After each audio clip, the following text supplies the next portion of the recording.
Right now, cities along the southern border are bracing for a massive migrant caravan making its way through Mexico.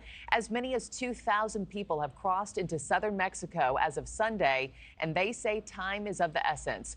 They're part of a group called God Guides Us and represent several different countries, saying they are afraid of asylum changes under a new president come January, worried that this is their last chance to get into the country. I want to now bring in Vice President of the National Border Patrol Council, Chris Cabrera.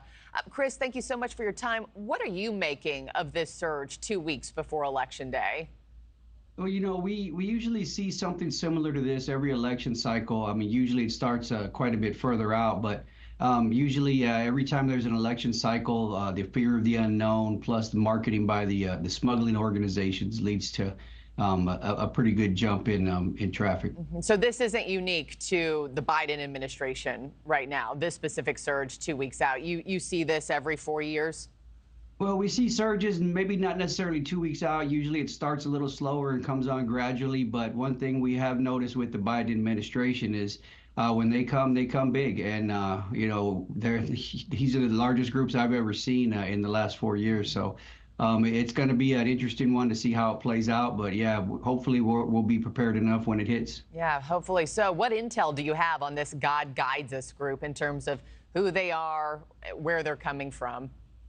There's not much intel that we have on these groups. To be honest with you, though, we don't pay too much attention to these groups coming across. We see groups like this quite a bit. It's unfortunate that stuff like this has become the norm under this administration, but unfortunately, it has. Large groups of, hundreds crossing at any given time, caravans of 2,000 or 3,000 at a time. I mean, it unfortunately becomes a normal thing.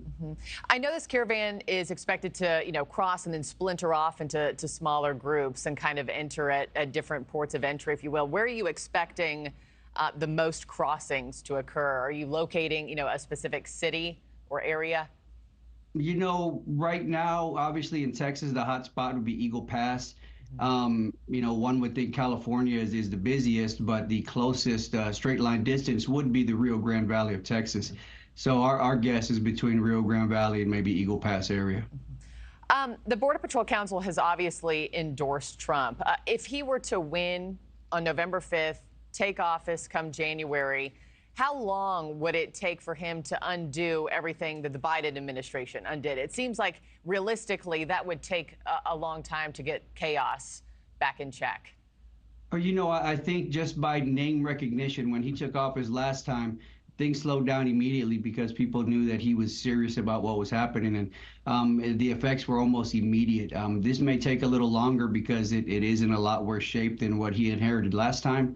But I wouldn't imagine it would take all too long to start feeling the effects of some of these policies that are going to get put back in place.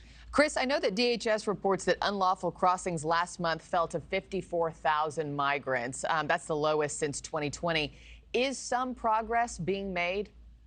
Well, the numbers have shifted, and DHS is kind of hiding the numbers. And when I say that, I mean, it used to be Border Patrol numbers were the high mark, and the numbers coming across the bridge with the customs guys were the low end. Now the numbers seem to have flip-flopped. However, DHS is disguising those parole numbers. They're letting people in under this misused parole system, and they're not counting those numbers towards the actual amount of illegal crossing. So the numbers are higher than they're letting on. They are a little bit lower than, say 3 or 4 months ago, but better than bad is not necessarily good. Yeah, fair point. Well, we're going to stay on top of this caravan every day at NewsNation. Please keep us posted as this God Guides Us group continues to move. Thanks for watching, everybody. Go to joinnn.com to find NewsNation on your television provider. Also, don't forget to click that red subscribe button below to get more of NewsNation's fact-driven, unbiased coverage.